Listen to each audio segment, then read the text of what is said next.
Thank you all for joining us. I'm David Borden, Executive Director of StopTheDrugWar.org, also known as the DRCNet Foundation. We have a surprise addition to the program that we will start with, a written statement provided by Senator Laila de Lima, which will be read by some of our colleagues. A pleasant day to everyone. From Camp Cream in Manila, I extend my warm greetings to the organizers, fellow speakers, and participants of this side event, aptly titled Human Rights Challenge, Drug War Extrajudicial Killings Continue. I am grateful for this invitation to engage with you on the occasion of the 61st session of the Commission on Narcotic Drugs here in Vienna. I also wish to extend my appreciation for your continued concern regarding human rights violations related to the ongoing war on drugs in the Philippines.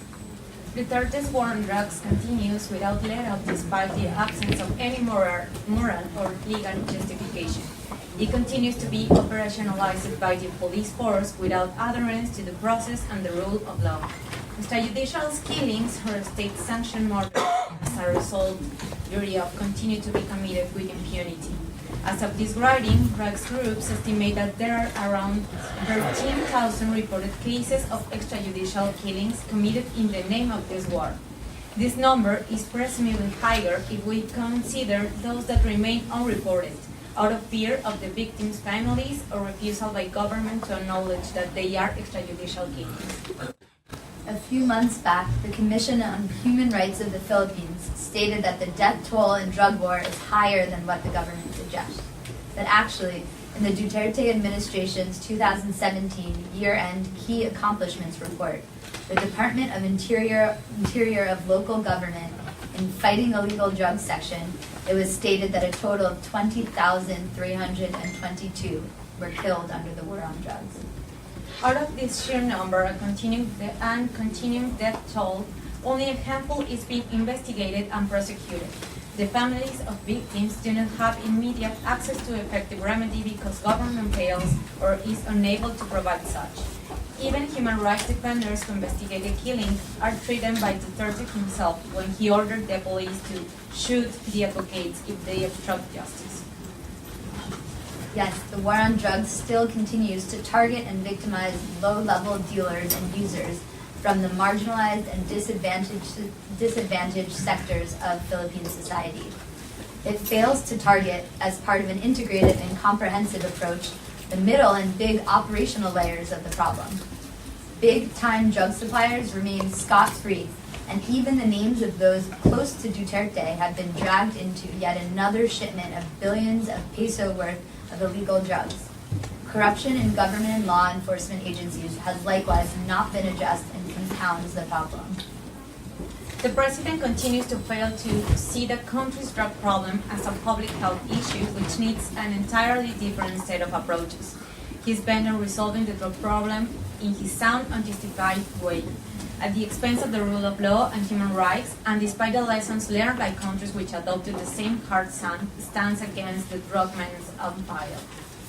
How many more lives are going to be cut short? How many more Filipino families are going to suffer? How far will my country regress in the name of Duterte's war on drugs? Until when do we reach the tipping point and say, as a collective people, enough is enough? With my fellow human rights advocates, I urge the international community to continue to condemn and sanction the Duterte government for its conduct of this war. Recently, the International Criminal Court opened its preliminary examination into allegations of crimes against humanity committed by Duterte in his war on drugs. I welcome this development. It is an initial step to demand accountability for the violations committed by the highest official of the land.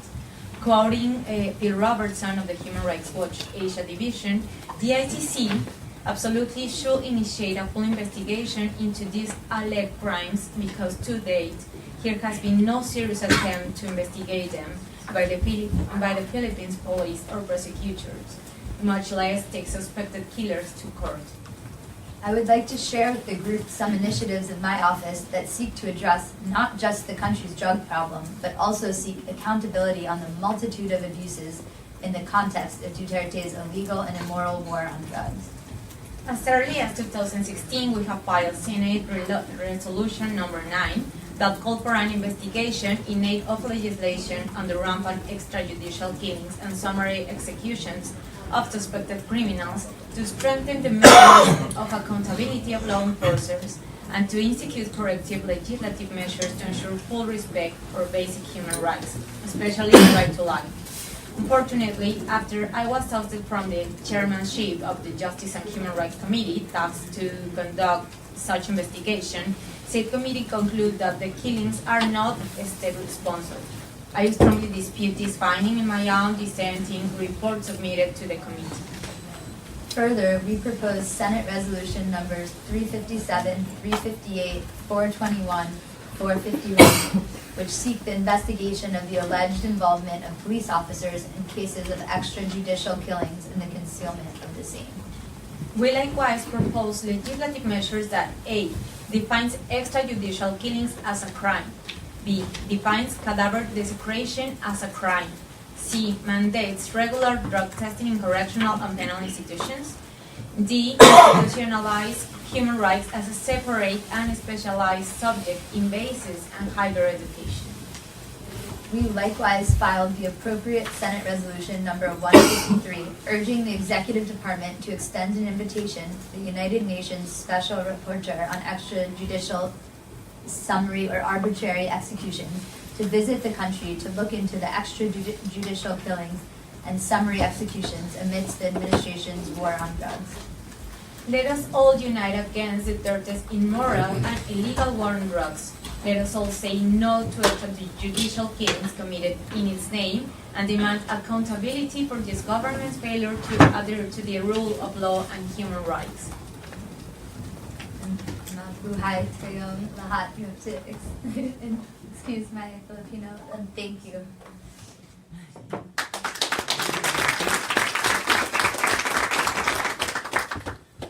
Thank you, and my colleagues are Natalie Ginsberg and Tanya Ramirez.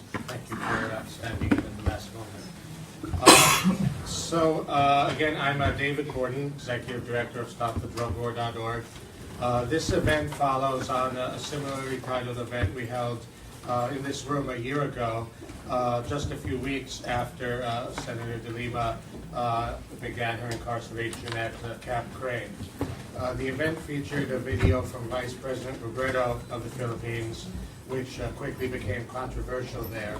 Political figures in the Philippines, including the Speaker of the House of Representatives, misrepresented our event and the Vice President's video in order to create a political attack on the Vice President, which was potent but temporary. However, it did succeed in their objective of distracting from the discussion that the Vice President was attempting to forward, namely the abuses in President Duterte's war on drugs.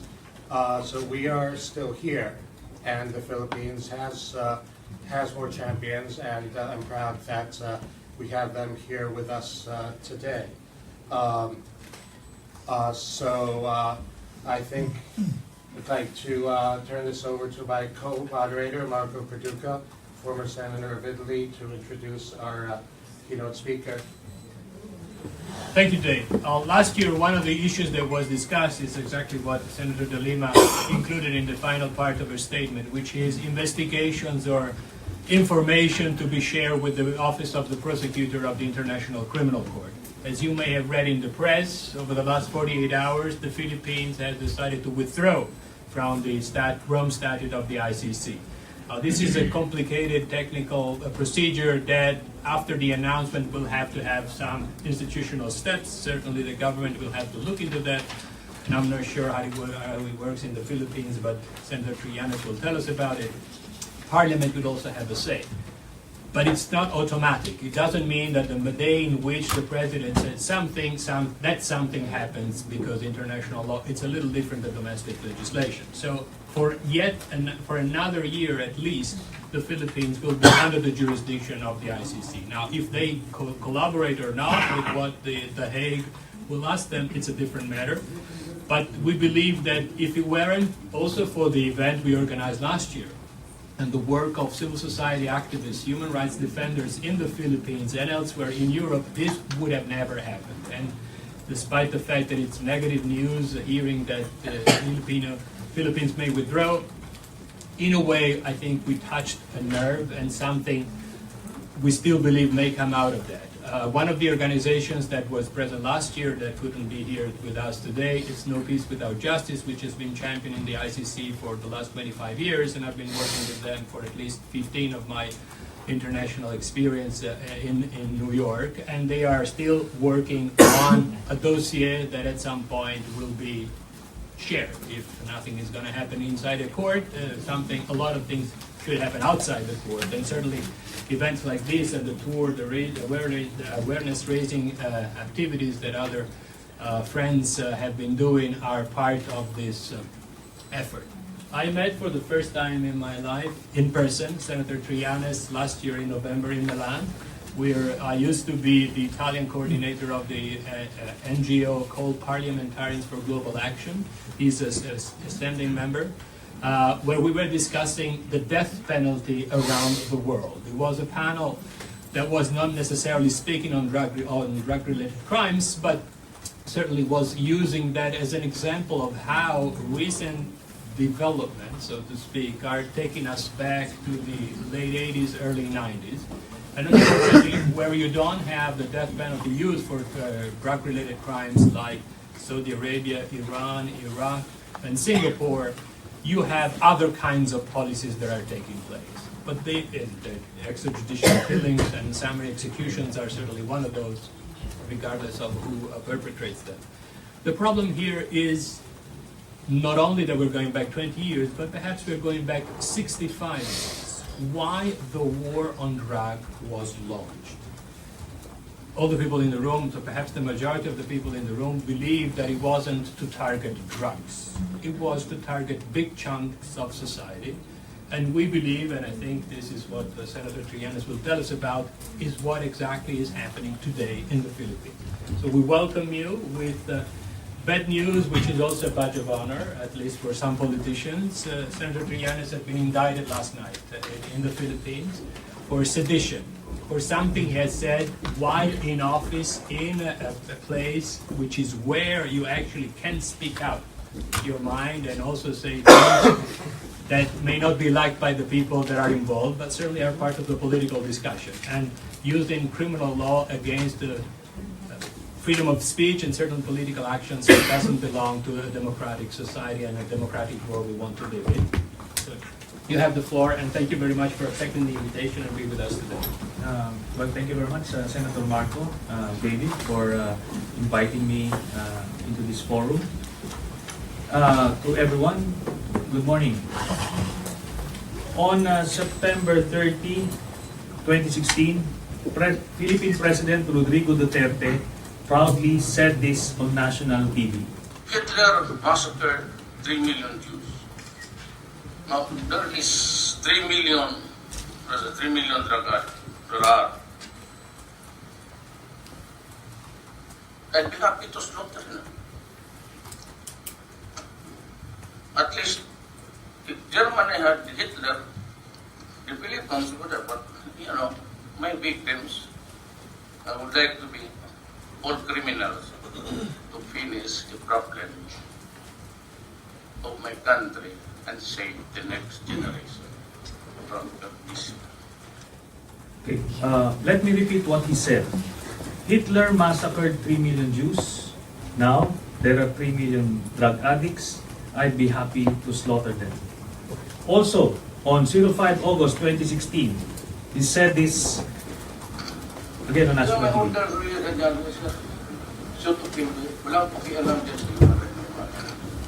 I don't give a shit kung anong gusto nilang sabihin. This campaign against this war against drug. Again, just to be clear, Duterte said, that's why my order really is shoot to kill. I don't care about human rights. Believe me, I don't give a shit to what they want to say to this war against drugs. End of quote. Finally, on 10 February 2017, Duterte said this. Pero yung fentanyl, the doctor stopped it because he got mad. I'm supposed to cut it into 4 pieces, the 1 piece that you get from the package. And there was a time na yung buong nilagay ko, because more than just the disappearance of me, you feel that you are on cloud 9. Pero bang everything is okay with the world, nothing to worry about. Okay? As he admitted against the advice of his doctor, Duterte placed the whole fentanyl patch instead of cutting it into 4 pieces. Because, and I quote, more than just the disappearance of pain, you feel that you are on cloud 9. It is like everything is okay with the world. Nothing to worry about. End of quote. Fentanyl, as most of you may know, is now labeled as the most dangerous drug in North America. It is highly addictive and even more potent than heroin. These statements from Duterte basically define the messed up state the Philippines is in. We have a war on drugs policy that's run by a leader who is a self-confessed fentanyl addict with a murderous streak. This same leader, as the father of the nation, is mandated by the Philippine Constitution to uphold the human rights of his own people. True enough, since the first day in office, Duterte embarked on a killing spree using agents of the state that left thousands of our countrymen dead. How many exactly? The government spokesmen say 4,000. But human rights groups say at least 13,000. Well, today we would finally settle this matter. Let me direct you to an undisputed reference. The Duterte administration's year-end report, 2017 accomplishments. This was released by the Office of the President to the media officially on 26 December 2017. On page 22 of this document, under the accomplishments of the Department of Labor and Interior Local Government, Department of Interior and Local Government, or DILG, this is the department that supervises the Philippine National Police. Specifically, under the section of fighting illegal drugs, the DILG listed 3,967 drug personalities who died in anti-drug operations from July 1, 2016 to November 27, 2017. These are the cases of those who allegedly resisted arrest. But curiously, the DILG also listed 16,335 homicide cases under investigation from July 1, 2016 to September 30, 2017. Since it was listed under the section of fighting illegal drugs, therefore, all of these deaths are drug-related and not for other causes. The report cited the Philippine Drug Enforcement Agency, Philippine National Police, National Bureau of Investigation, and Bureau of Customs as sources of this data. Those killed by unknown assailants then dumped on sidewalks or vacant lots with bodies or faces wrapped in packing tape would fall in this category. Most of them have these ubiquitous cardboards on top of the dead bodies saying, "I am a drug pusher. Don't be like me."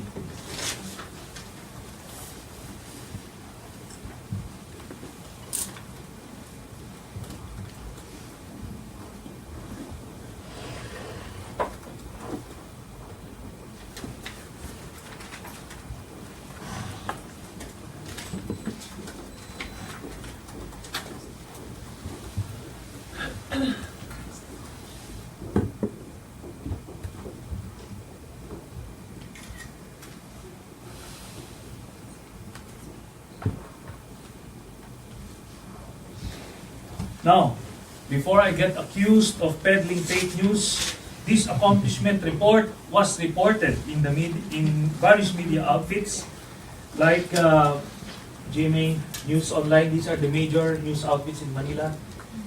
If you can see here, they cited the same numbers. 3,967 and 16,335. Also in the ABS-CBN news, also 3,967 and 16,355.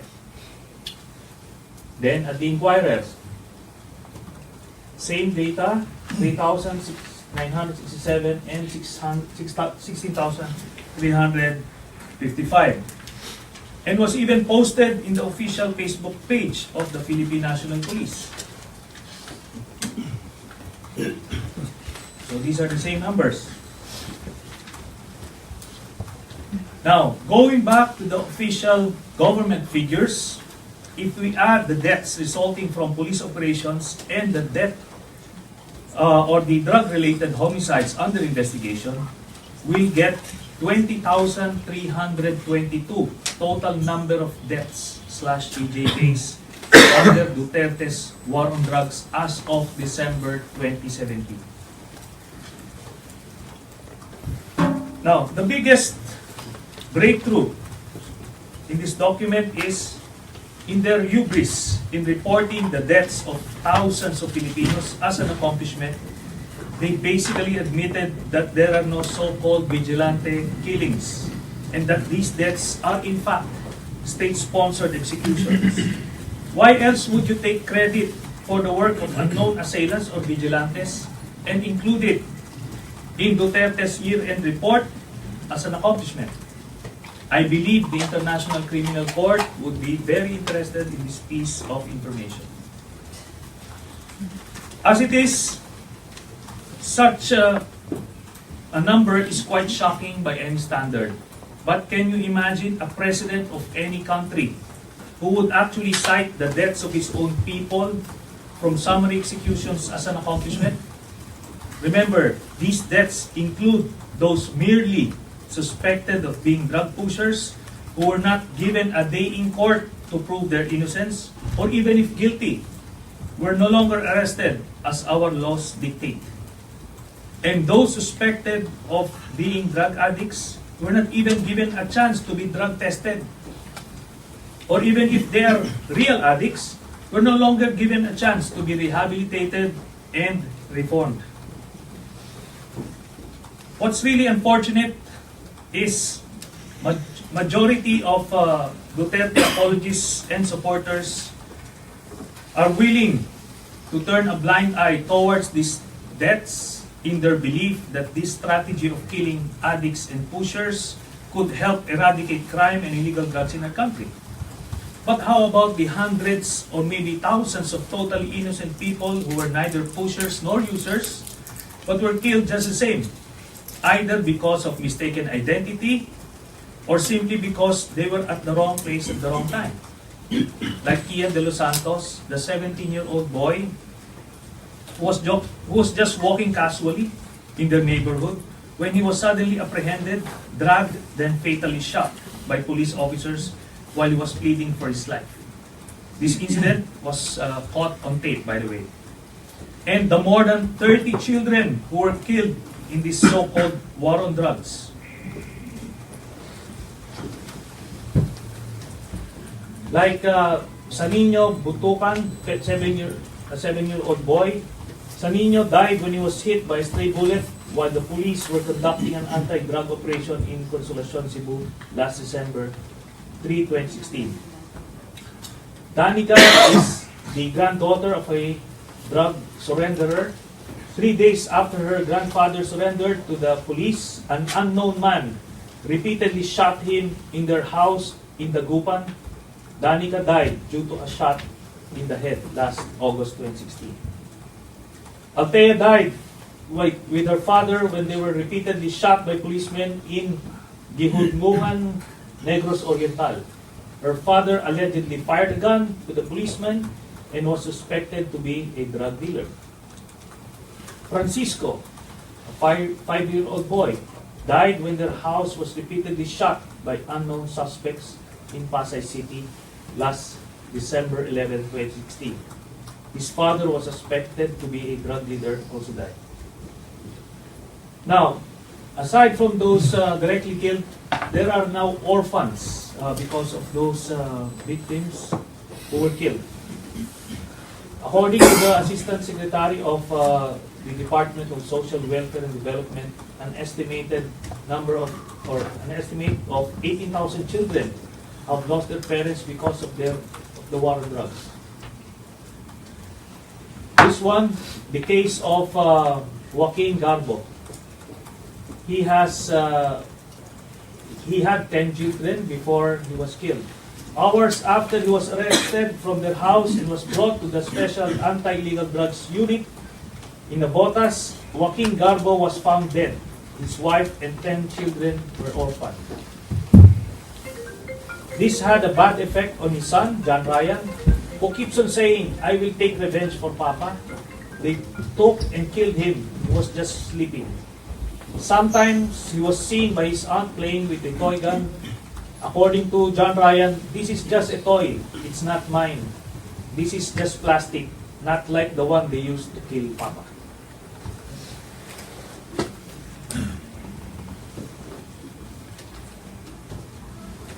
What is perplexing about this drug war is how ruthless and unforgiving it is to the ordinary Filipino, yet quite lenient on big-time drug offenders.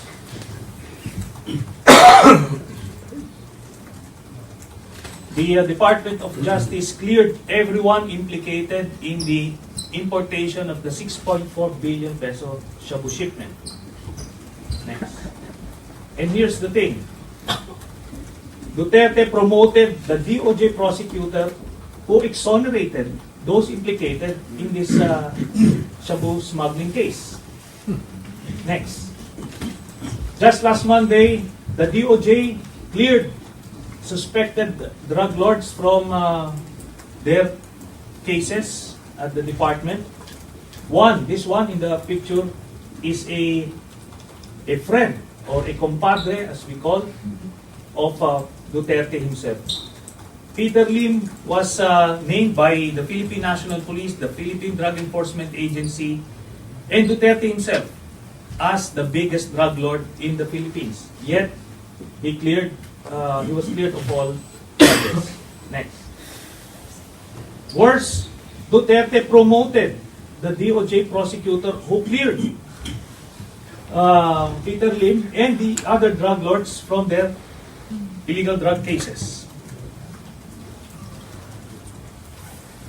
So, it is clear now, this is not a real war against illegal drugs as claimed by Duterte. Now, the question is, what is it for? Well, based on our analysis and inside information, the nationwide EJ case are but part of Duterte's diabolical plan to control every segment of society, much like what he did as mayor of Davao City. It is meant to strike fear in the hearts of the people so he could control and manipulate them. Expanding further, Duterte in just 20 months has weakened practically all democratic institutions in the Philippines and now has almost total control of every sector of Philippine society.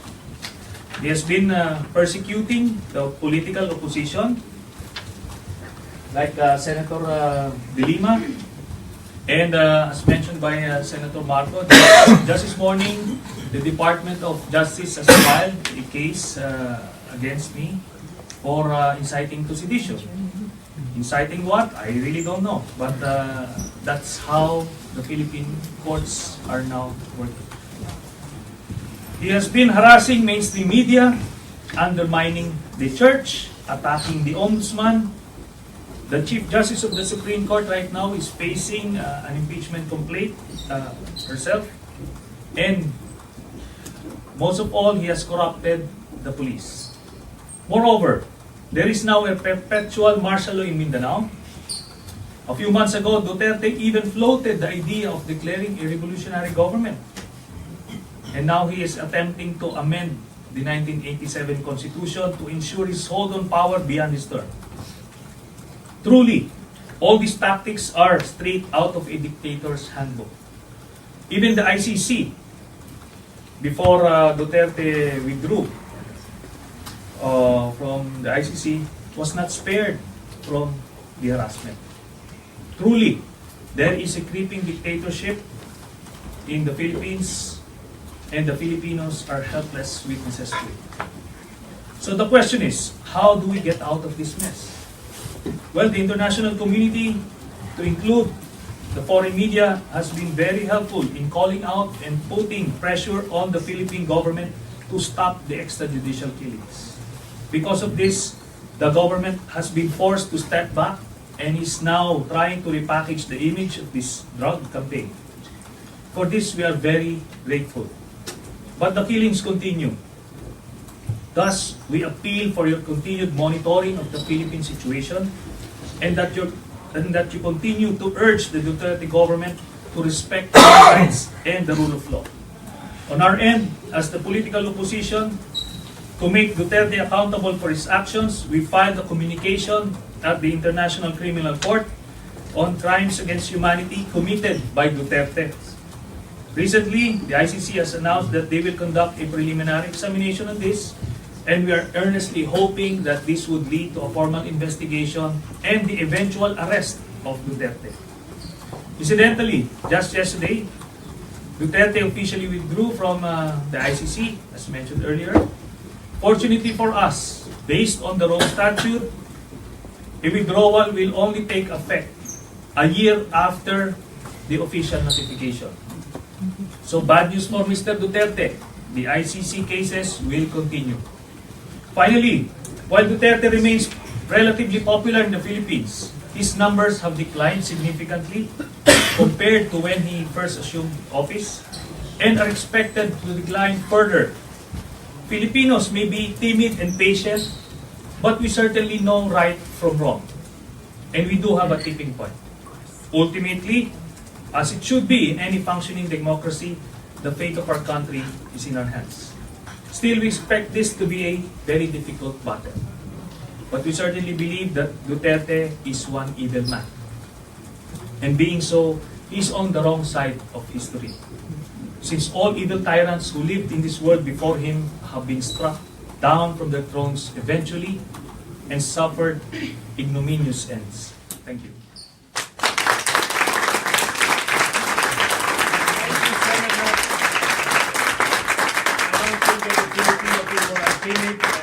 What you said, I think it's a testimony to that. Incidentally, two heads of states over the last 2 weeks have one declared that the death penalty should be applied to drug dealers, and another one has changed the constitution to stay in power forever. They are the biggest allies of the Philippines. It's true that it will take a year to really leave the ICC, but it's also true, unfortunately, and you have demonstrated what has already been going on, that withdrawing from the International Criminal Court is withdrawing from the concept of impunity, and or introducing impunity to political matters. I would like also to introduce briefly San Basti from Forum Droge, who's one of the organizations that in Italy has been working on this. They also have, and Leonardo Fiorentini is here broadcasting live on Facebook, a column in a newspaper every week, and we have tried to keep the attention of the Italian media on this. I don't know how much that has helped, but I'm glad to hear that international press has been helpful for you. So because of time constraint, Hassan will not speak, so back to you, Dave, for the rest of the panel. Thank you. Okay, just a few quick notes before I introduce our next speaker. One, we've ordered light refreshments, which I didn't check on, but should be down the hallway in the corner near the coffee area. People are welcome to join us there to talk for longer. Secondly, one of our co-sponsoring groups inadvertently left off of the list of the promotions, Surawat in Nepal. I'd like to thank all of our co-sponsors. Over time constraints, I won't read them. Lastly, some small pieces of paper, if you're willing to give us your name and contact information, are circulating. Ellecer Carlos is spokesperson for the iDEFEND Human Rights Coalition in the Philippines in defense of freedom and dignity movement. Human Rights and Dignity movement. He's a highly sought after speaker. This is his second trip to Vienna this week, and thank you for joining us. Thank you so much, Mr. David Borden. I'd like to take this opportunity to thank StopTheDrugWar.org, a crucial ally at this point in terms of asserting and defending human rights in the Philippines, and of course Senator Marco. And warm greetings of human rights solidarity to all. And yeah, just to introduce iDEFEND. iDEFEND was established last August, or August 2016, precisely to respond to these mass killings, and of course to provide refuge also for the many families of victims of extrajudicial killings. We're now engaged in our second International Solidarity and Information Tour, precisely to shed information, dispel the myths that that Duterte has been sowing through his propaganda machinery, and really contribute to Filipinos breaking the silence. This violent president is really dependent on a mass base outside the Philippines, our huge overseas Filipino workforce. No? So all of us are aware of this drug war operating outside the rule of law, which has made human life very cheap in the Philippines, and it's the worst human rights crisis since the Marcos dictatorship, one that is dehumanizing all Filipinos. It's clear that President Duterte established a permission structure for mass murder. It's clear that he redefined the rules of impunity and institutionalized it. He popularized the idea that the crisis in our country can be solved by exterminating addicts, drug dependents, and criminals. He conditioned the Philippine National Police to be quick on the trigger and have a general contempt for the rule of law, promising the protection from litigation, putting up a reward system, and forced quotas, firing or transferring police officers if they do not meet the required results. No? Hitler style, he effectively dehumanized and defined drug dependence as the inconvenient sector, no? Hitler style. Through sustained incitement, hate, and violence, this kills society's undesired or de facto social cleansing policy has led to the deaths of conservatively 12,000, but our qualitative data actually reveals a definite pattern of what human rights experts refer to as police vigilantism, whereby the president and high officials of the land can dissociate themselves legally from the killings, but nonetheless claim them as accomplishments of the state. So this has led to the deaths of the most neglected, beaten down, impoverished individuals, no? Including children. We have offered solutions, no? Compassionate, evidence-based, sustainable, health and human rights-centered approaches which have been effective elsewhere in the world. This violent approach has never worked elsewhere. Also, radical reforms in our inoperable and anti-poor criminal justice system, and most importantly, an investment in a life of dignity. There is a huge market of beaten down, impoverished Filipinos in the Philippines predisposed to becoming exploited into a life of crime and drugs. So it's clear to Duterte that there is a direct relationship between the decrease of crime and the rise of a standard of living. But this government, this president does not have a social agenda that will uplift the lives of the poor. We have been monitoring his social agenda. It's the same economic policies that will deepen inequality. So instead of consulting and listening to us, he demonized human rights defenders. He demonized us. He actually sowed misperceptions about human rights ideals, values, and principles, and defined us as the enemy, and presented human rights groups as coddlers of criminals and obstructionists of justice and development, and promoted the narrative the world will never be safe for as long as these human rights groups are here. This has eroded public belief in human rights and secured some level of public acceptance should the killings spill over to our sector. He has ordered the police ordered the police to shoot if we obstruct justice, and even publicly said that he will harvest us together with addicts, no? Using the word harvest. This situation has drastically constricted space for human rights discourse and defense. What is the impact of this drug war? This endangers everyone in Philippine society. This, anyone can now be accused of being a drug dependent and not have the opportunity to defend themselves in court. Contempt of the rule of law by law enforcers leads to the breakdown of our democratic institutions. We threaten to transfigure the mindsets of our entire policing establishment, transforming even the most law-abiding police officers into butchers. We threaten to throw away all human rights education work that we have invested in for the past 32 years. Human rights groups and the Commission on Human Rights.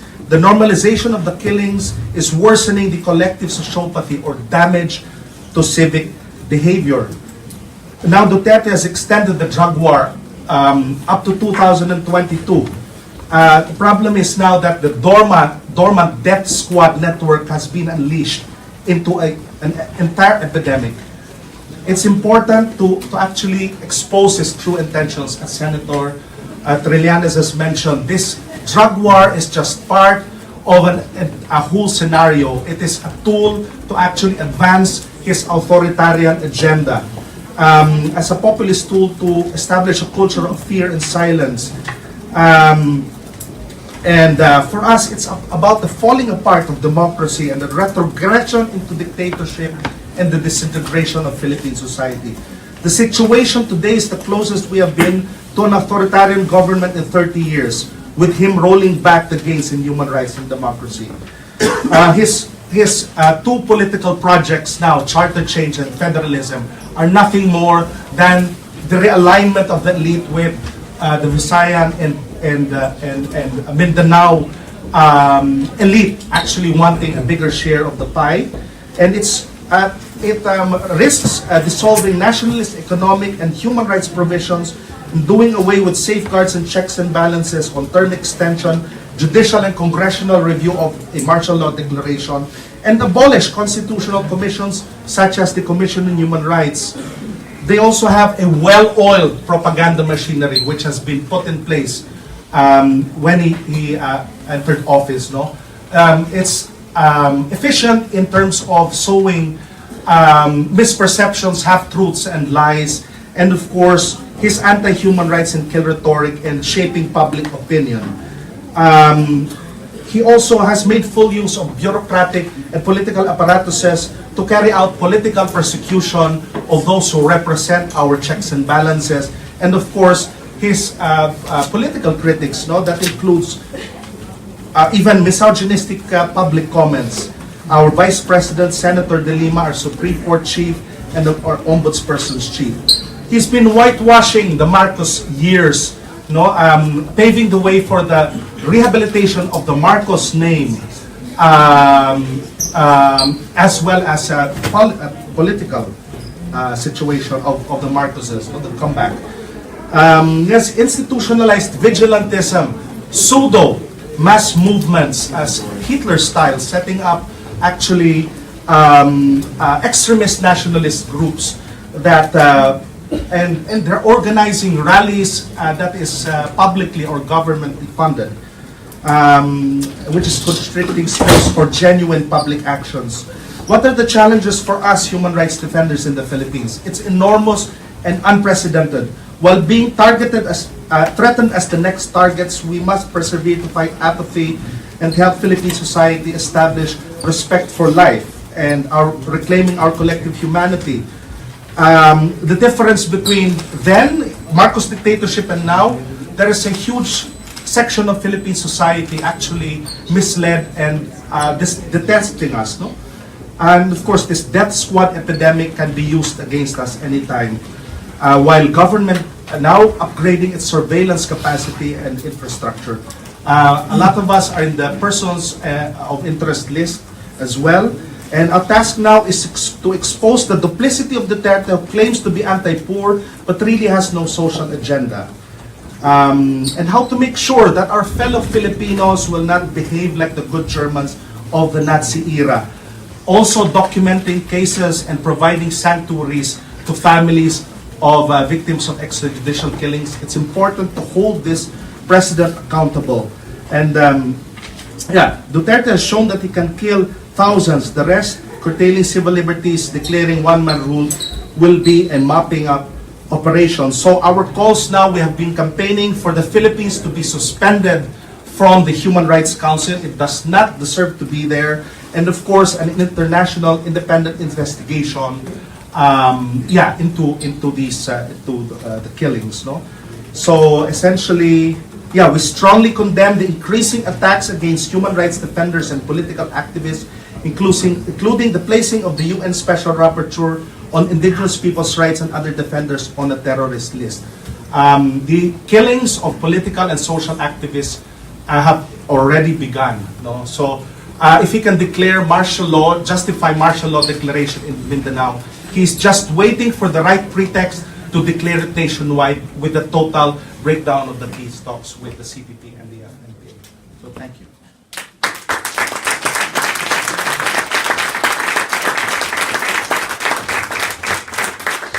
Thank you, Rudit. We unfortunately only have a couple of minutes. There will be another group coming in. I don't want to hold them up. So if a few people can ask your questions, and then our speakers will provide any thoughts. But please keep your questions to give it the time to just 1 or 2 sentences. I'm Dr. Judith Yates. I'm a family doctor from England, and we very much support your cause. We have, I'm part of International Doctors for Health-Based Drug Policies. We have 1,600 doctors from 4 countries, of whom 9 doctors in the Philippines are members. And we believe that drugs should be a health policy, not a criminal justice policy. And in this CND, we're launching this, the international standards for the treatment of drug use disorders, and it's shocking to hear what you're telling us from the Philippines. We'd like to offer you all the support we can. Thank you so much. Yes. I think the senator and the human rights is giving us the fake or not the real figure of the Philippines, because the 3,000 is only, accepted by the police, but the 16,000 is home site. So you could not equate the 3,000 to 16,000, and you could not sum it up into 20,000. That's very dubious. And the other one is, Mr. Senator, you are saying that the popularity of the president is going down. But if you look at the survey, there are already 85% of the Filipinos supporting the president. Why?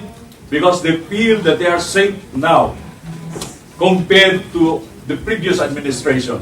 I am from Mindanao. Yes, there is martial law in Mindanao, but we don't feel the martial law of Marcos in Mindanao. We are free to roam around. And we feel that we are protected against the communists, against the ISIS, who is working in Mindanao.